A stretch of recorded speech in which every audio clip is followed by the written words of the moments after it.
La densidad de flujo energético es esa capacidad concentrada que hay en un sistema dado, en una sociedad, por decirlo así, en recursos, en consumo energético, que requiere ese sistema para sostenerse. Y bueno, aquí un ejemplo de esto, esta gráfica ya la había presentado Jonás, por ejemplo, las fuentes de energía que ha podido utilizar la humanidad a lo largo de su historia, de su desarrollo. Por ejemplo, durante 400,000 años dependimos del uso de la madera y sobre ese uso de la madera podíamos sostener a una población relativamente pequeña y dando los diferentes saltos. Ahorita voy a explicar cómo es que se producen esos saltos. Entonces, pues arribamos a fuentes de energía que proveían de mayor densidad energética, como el carbón, el petróleo. Cuando existe un diferencial entre la densidad de flujo energético que el sistema necesita para funcionar, y estoy hablando de un diferencial negativo, y bueno, sus requerimientos son muy específicos, pero lo que produce ese sistema es mucho menor de lo que necesita. Entonces estamos hablando de una fase de colapso económico. Eso se los estoy explicando porque también nos da una idea más clara de por qué es que estamos en este punto de crisis económica. Y un ejemplo, ahora el asunto, les quiero presentar esta gráfica porque esto es lo que significa el libre comercio. Estamos hablando de un sistema fijo, estamos hablando de que por más de que aumenten los flujos de dinero en los mercados financieros, por más de que se inunde de deuda a las naciones y demás, los poderes productivos del trabajo y los poderes creativos del ser humano que dirigen el aumento de esa densidad de flujo energético se han ido deteriorando. Entonces tenemos que se empieza a desmantelar la industria, la infraestructura, el transporte, la tecnología, la educación, la salud, y ahora esta nueva tendencia de adoptar las energías verdes que son sumamente peligrosas porque definitivamente en términos de densidad de flujo energético no podrían satisfacer las necesidades que requieren ahorita 7,000 millones de seres humanos para sostener su sistema. Entonces, el impacto de esto es que la densidad relativa potencial de población también disminuye y necesariamente, ¿ustedes a dónde creen que vaya la densidad de población real? Si la densidad potencial disminuye. Sí, ¿verdad? No les quiero explicar. Entonces, el asunto, o como un ejemplo de este desplome, es la situación del campo en México. Estamos hablando de 30 años, más o menos 3 décadas de libre comercio que han destruido las capacidades agrícolas, en términos de infraestructura, en términos de que se eliminó el proteccionismo al campo y también en estancamiento tecnológico. A mí la verdad me impresionó mucho cuando yo revisaba estas gráficas. Seguramente no las ven muy bien, si quieren después podemos pasarles la presentación a quienes les interese, pero bueno, aquí hay una proyección de el número de hectáreas siniestradas del 2009 a la fecha. Estamos hablando de que se perdió la producción del campo cerca de 3 millones de hectáreas de cultivo. Y bueno, esto no fue solamente producto del libre comercio, también, bueno, lo que les decía que me había impactado es que todavía seguimos dependiendo de los cultivos de temporal, o sea, la mayoría, las 2/3 partes de la producción total del campo, más o menos rondan 15 millones de hectáreas, dependen de los cultivos de temporal. Ahora, estas hectáreas siniestradas son producto de sequías y de heladas. Y bueno, esta tendencia continuó durante los siguientes años hasta el 2012. En el 2011, las cifras, según las cifras estimadas de Zagarpa, hablan de que el 40% de la producción nacional se perdió. Uno de los estados más impactados fue Sinaloa. Y bueno, Sinaloa es un productor que no depende de los cultivos de temporal, ellos tienen cultivos de riego durante todo el año, entonces el impacto es sumamente dramático. El nivel de importaciones que tenemos, para que se den una idea, es de el 70% de arroz que consumimos es de importación, el 60% del frijol que consumimos es de importación y según los estimados que hice del maíz estamos importando alrededor del 35%, imagínense. Entonces, pues estamos enfrentando esta crisis económica y también estamos enfrentando una crisis climática, estamos siendo impactados por todos estos fenómenos. Aquí en esta gráfica vemos la tendencia del 2003 al 2012, las sequías definitivamente van a continuar, las heladas también, el número, por ejemplo, los índices rojos, los más oscuros, son una graficación de las sequías más extremas y como verán la tendencia está subiendo. Ahora el asunto es que según las propias investigaciones de la NASA, investigaciones de gente que está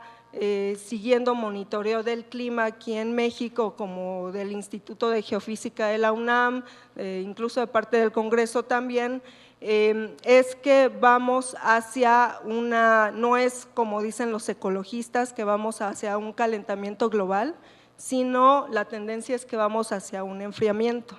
La gráfica de arriba representa del 95 hasta 2009 aproximadamente el número de manchas solares que se han registrado en el último ciclo, que es el ciclo 24, si no mal recuerdo, y como verán van a la baja, o sea, las manchas solares representan la actividad o dan una idea de cuál es la actividad solar que está totalmente relacionada con fenómenos climáticos y esto es similar a lo que ocurrió en los periodos del último milenio, del que acabó de hecho, de periodos de actividad mínima solar registrados por el número de manchas solares. Uno de ellos, los más característicos, fue el mínimo de Spruder y el otro fue el mínimo de Maunder, en donde el sol registraba incluso cero actividad, bueno, sí había actividad obviamente, pero no había ninguna mancha solar. Esto fue por varias décadas. Y esto también ocasionó sequías muy severas en México, en muchas zonas de Mesoamérica, en Europa, por ahí de los 1400, la década de los 50 se caracterizó por enormes heladas. Tula, Hidalgo,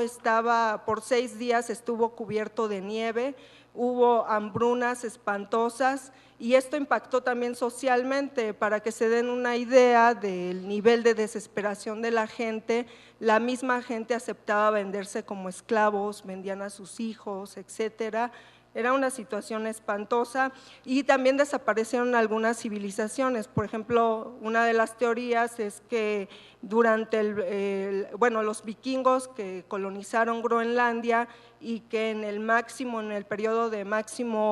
el máximo medieval, que fue más o menos por el siglo X al siglo XII, Bueno,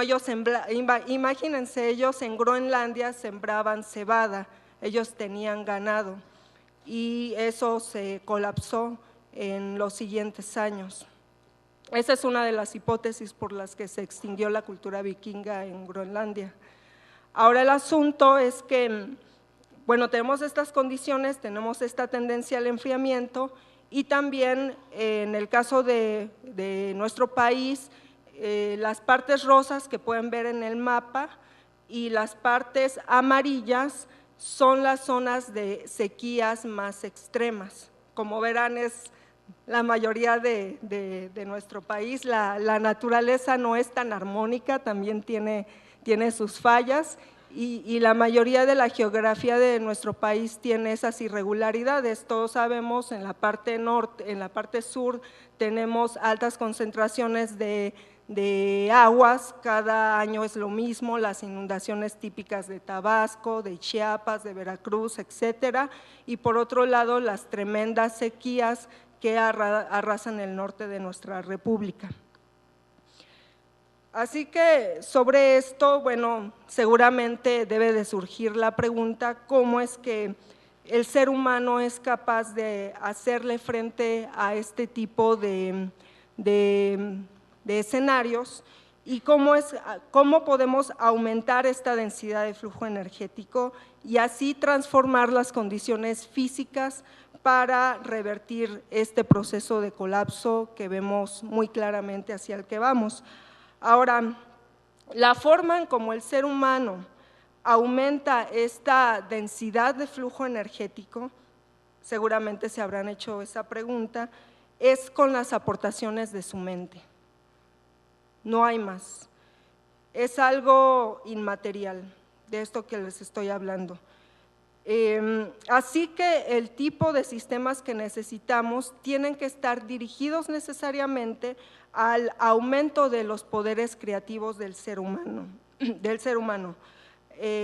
El aumento de estos poderes creativos necesariamente va asociado a la capacidad que vamos a tener como seres humanos de aumentar los poderes productivos del trabajo y tener las capacidades necesarias para subsistir como especie. Y esto es lo que significa justamente la Alianza Norteamericana de Agua y Energía o el concepto Nahuapa. No estamos hablando de infraestructura, no estamos hablando de 365 proyectos que vienen integrados en esta obra de transferencia de agua, sino estamos hablando de verdaderas transformaciones de la biosfera. De lo que se trata, para que se den una idea de lo que significa este programa, el Nahuapa es una obra hidráulica como jamás ha concebido el hombre, para poder captar solamente una fracción de toda el agua que cae en la zona norte de nuestro continente. La zona norte de nuestro continente es una parte privilegiada en el sentido de que la mayor parte de la captación de agua por las precipitaciones en todo el continente se va a esta región. Más o menos estamos hablando de que en la vertiente entre el Pacífico y el Ártico caen aproximadamente 3.450.000 metros cúbicos a la zona y el caudal específico de donde estaríamos tomando el agua del Nahuapa es de 987.000 metros cúbicos, una cantidad impresionante de agua. De esto solamente estaríamos tomando entre el 16 y el 20% de este deshielo, que son más o menos 198.000 metros cúbicos, para crear venas de distribución a la parte de Norteamérica, a través de túneles, a través de canales, ríos artificiales, embalses, acueductos, etcétera, y transformar toda esta región que desembocaría en la zona del Gran Desierto Americano, que es la parte compartida entre México y Estados Unidos, esta zona sumamente desértica que sería transformada en un vergel. Ahora, a la par de esto también se estaría generando una cantidad impresionante de energía eléctrica. Es un diseño muy viejo, es un sueño por el que pelearon algunos estadounidenses e ingenieros durante los 60s. El proyectista de este programa fue la compañía Parsons y bueno, según sus estimaciones estarían generando de energía hidráulica alrededor de 100,000 megawatts, que no es ni siquiera la cantidad de energía que ocupamos en todo el territorio nacional. Y bueno, de esto México estaría recibiendo aproximadamente 26,000 metros cúbicos de agua y 2,000 megawatts de energía, de los cuales 1,200 megawatts se estarían generando dentro del territorio. Esto según las proyecciones de Parsons, aunque nosotros estamos planteando que esto se puede potencializar mucho más si en lugar de usar, por ejemplo, para los sistemas de bombeo que requeriríamos en muchas áreas geográficas difíciles para subir el agua, pues podemos sustituir la energía que tomaríamos de estos recursos hidráulicos por energía nuclear y así generar un renacimiento en este sentido. Para que se dé una idea, 2,000 megawatts es casi el doble de lo que genera la planta nuclear Laguna Verde, que provee el 5% de la electricidad en el país. Entonces, estamos hablando de una cantidad muy grande de energía. Esta es la zona de donde partiría el Nahuapa, es una zona compartida entre Alaska y Canadá. Partiría de la vertiente del río Yukon, que es un río que nace en la Columbia Británica en Canadá y también tiene gran parte de su captación, gran parte de su caudal está concentrado en la zona de Alaska y se estaría uniendo con el sistema de túneles, con el sistema de presas a otros ríos sumamente caudalosos como el Susitna y el Cooper, el Tanana, que es un embalse muy grande, es un lago muy grande, y una vez que el Nahuapa vaya bajando a Canadá, estaría también uniéndose a esta derrama de caudal el río Mackenzie. Ahora,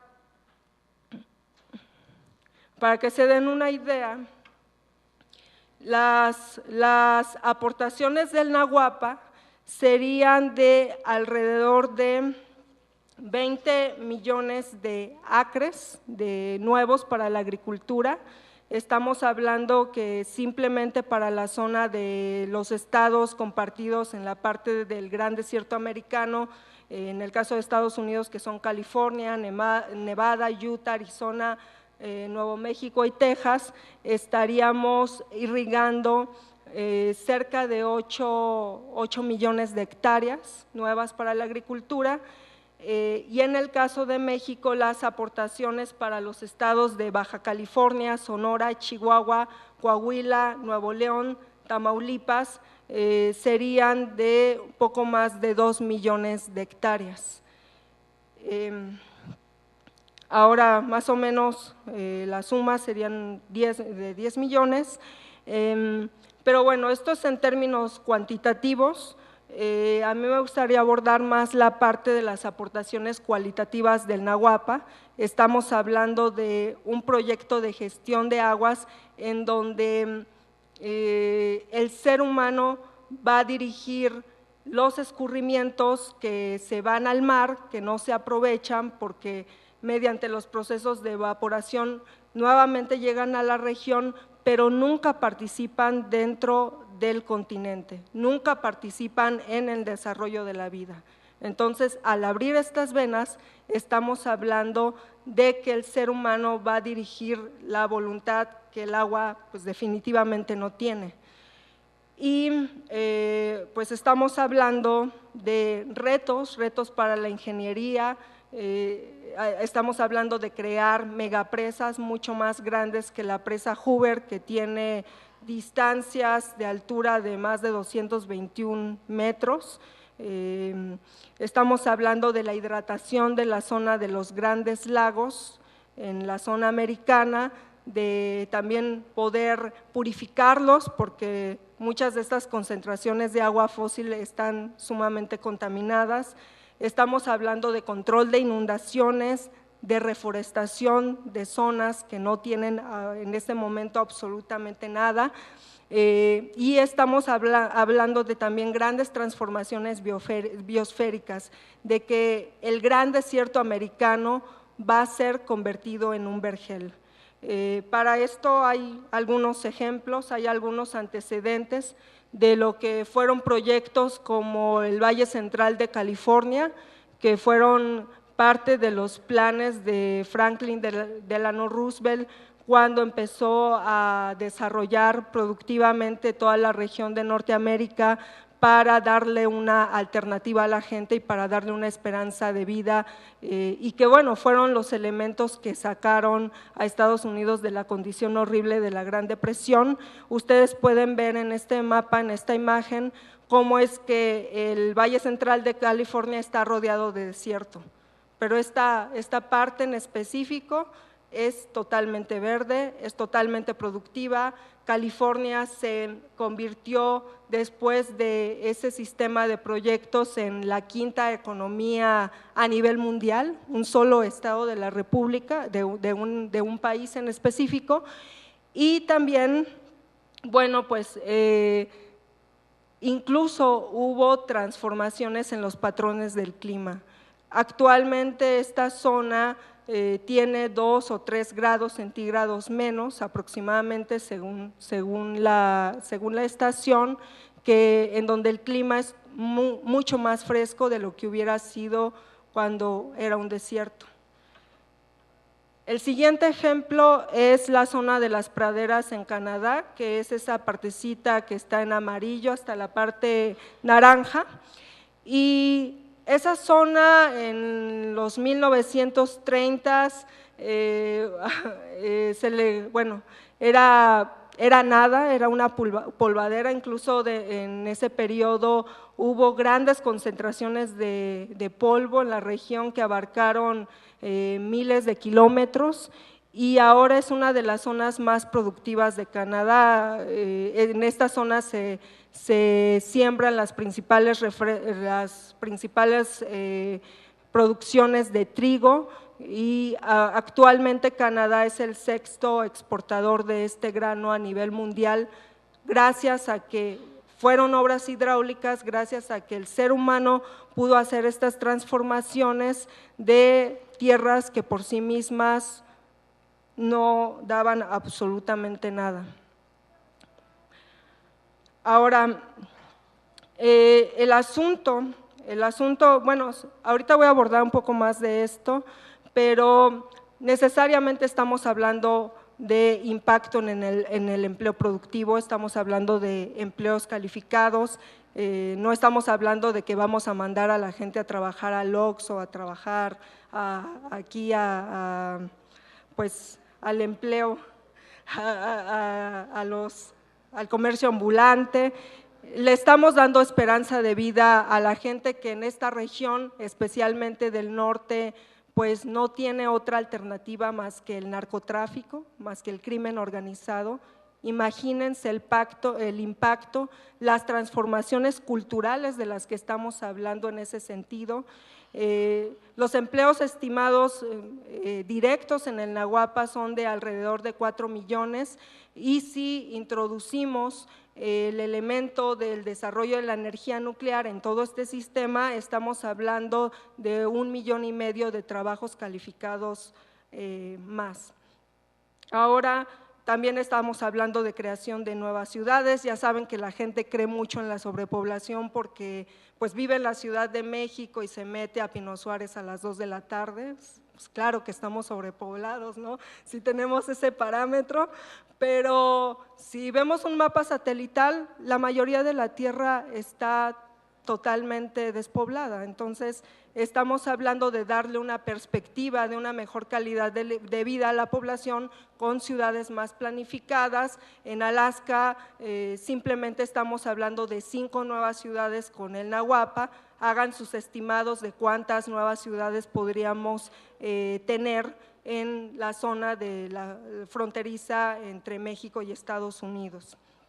Ahora, este proyecto, bueno, algunos de nuestros compañeros hacían estimados que ha habido muchos, porque bueno, hay gente que de pronto luego en las calles y nos dice, bueno, pero ¿para qué piensas en hacer todas estas mega obras si ya hay proyectos pequeñitos para pues librar el problema del agua en la región? Y efectivamente, por ejemplo, la Armada estadounidense, más o menos haciendo cálculos de todas las obras que pudieran existir en toda la zona de Estados Unidos,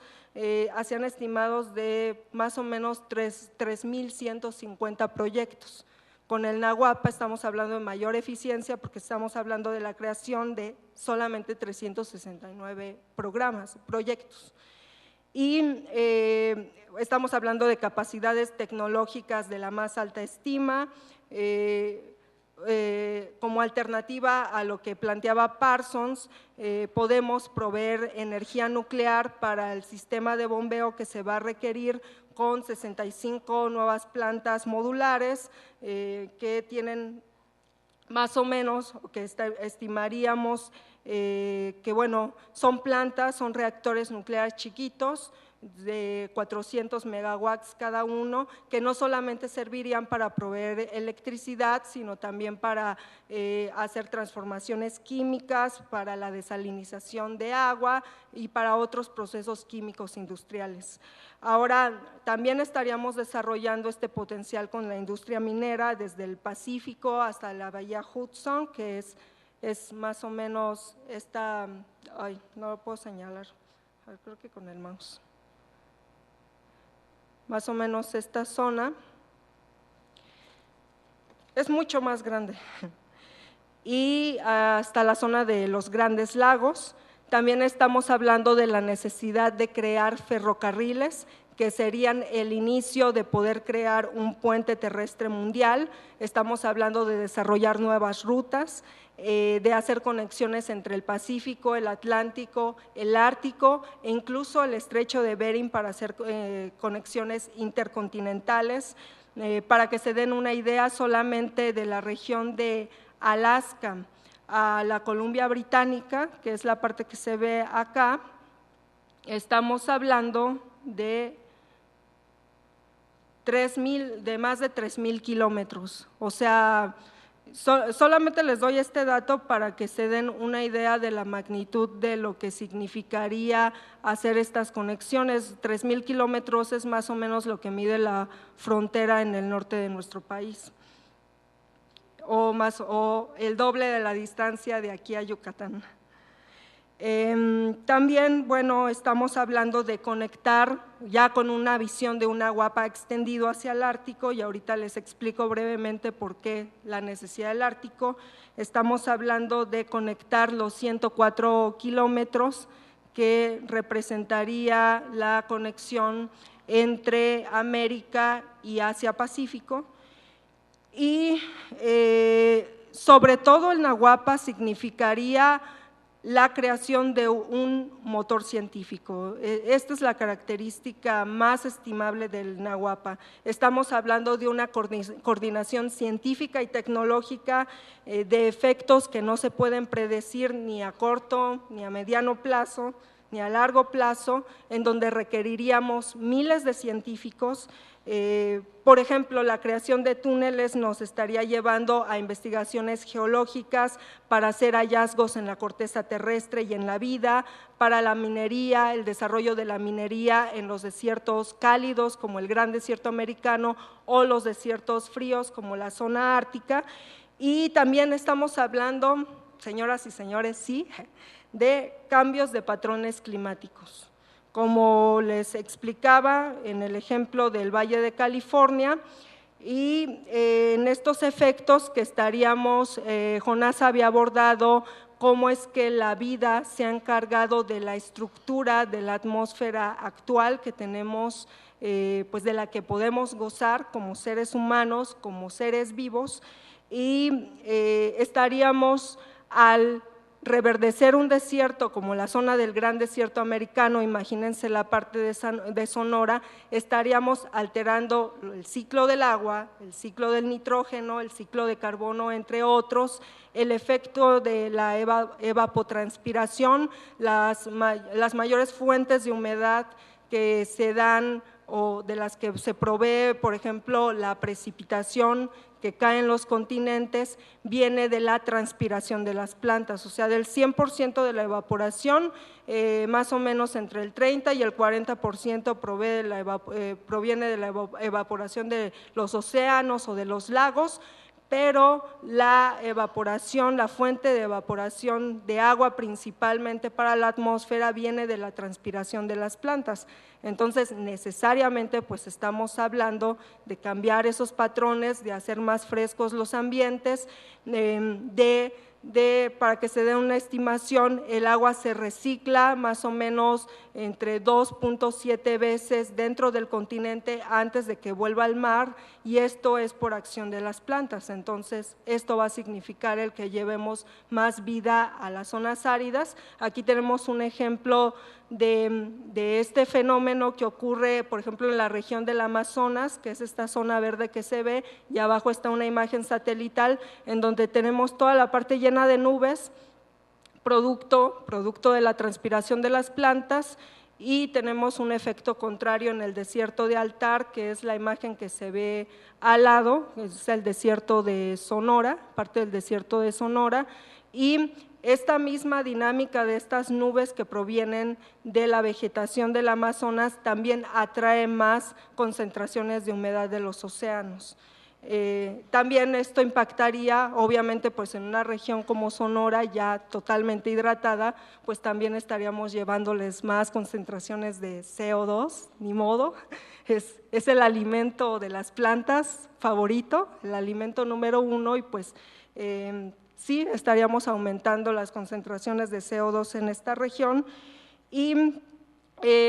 bueno, una vez que tengamos la visión de extender el Nahuapas hacia la zona del Ártico, también estamos hablando de poder monitorear, hacer monitoreo e investigación mineralógica sobre las especies de las aguas. Todo el mundo habla del agua, pero el biogeoquímico Vernadsky estaba involucrado en poder desarrollar investigaciones más profundas, y él hizo clasificaciones del agua. No toda el agua es igual, ¿no? Hay muchas especies. También estaríamos haciendo estas transformaciones culturales, tipos de suelo, etcétera, y también nos daría para iniciar investigaciones y entender mejor las implicaciones de las interacciones de la radiación cósmica y la radiación solar inscritas especialmente en la región ártica, que por su cercanía al Polo Norte, pues tenemos elementos, hay mucha memoria en el Polo Norte de este tipo de radiaciones, de este tipo de interacciones, para poder tener una idea más clara de cuál es la relación de cómo es que se alimenta la Tierra de los procesos cósmicos, de los rayos cósmicos, de los rayos solares, etcétera, y entender mejor también la naturaleza de nuestro universo. También estaríamos desarrollando agricultura de precisión, necesitaríamos una red de monitoreos satelitales para poder estar haciendo investigaciones en el suelo, en la erosión de los suelos, el tipo de nutrientes que hay, el desarrollo de las sequías, y todos estos datos también nos servirían para el mejoramiento de las semillas híbridas, porque si va considerando que vamos hacia una pequeña era glacial, ¿no? Según las investigaciones, pues necesitamos semillas más resistentes en climas adversos. Ahora, necesariamente cambiaríamos nuestro concepto de materias primas, y esta conexión con el Ártico es algo muy trascendente, porque estamos hablando de que el ser humano pueda dominar estas zonas que ahorita para nada son habitables, encierra el que vamos a redefinir conceptos como el de recursos, conceptos como los de materias primas, y el Ártico, por sus condiciones, por sus características semejantes a zonas como Marte, a zonas como la Luna, en realidad son una ventana que nos pueden dirigir hacia la conquista del espacio. Una de las investigaciones, por ejemplo, que están pendientes es estas implicaciones que hay del silicio y del aluminio en la producción, en la reproducción química de unos organismos unicelulares que se llaman diatomeas, que están sedimentados en la zona del Ártico y que según algunas hipótesis incluso podrían ser bueno, por las reacciones químicas como el silicio y el aluminio son elementos moleculares sumamente estables, requieren gran cantidad de energía para romperse. Este proceso químico lo hacen las diatomeas para su reproducción y probablemente esta sería una de las causas de por qué se derriten los polos, no los patrones de clima, sino probablemente estas reacciones químicas. Todas esas cosas que están por investigarse. Entonces, esta idea de las plataformas económicas nos llevan a pensar que los sistemas fijos necesariamente están destinados, no solamente son insostenibles, realmente un significado real de lo que significa sustentabilidad, tal y como se está planteando ahora, representa un sistema de colapso y pues varias culturas han desaparecido, varias culturas se han quedado con estos sistemas fijos. Así que una obra como el Nahuapa, de esta magnitud, de desarrollo económico y de desarrollo biosférico, necesariamente supera nuestro concepto de infraestructura, necesariamente supera nuestro concepto de nuestro papel como seres humanos, y este proyecto encierra una revolución cultural en una generación que puede tener una misión orientación para los próximos 50 o 100 años. Así que pues a mí solamente me gustaría terminar con esto, que se queden en su mente con esto y que en realidad la única razón de por qué no podemos llevar a cabo estas hazañas y estas transformaciones sí depende del pesimismo cultural, que pues hoy prevalece sobre todo en la mente de la población. Una pues sí es alimentado por la crisis, pero también la otra es alimentada por el ecologismo. Así que pues yo los invito a que rompamos estos obstáculos, estamos en un periodo crítico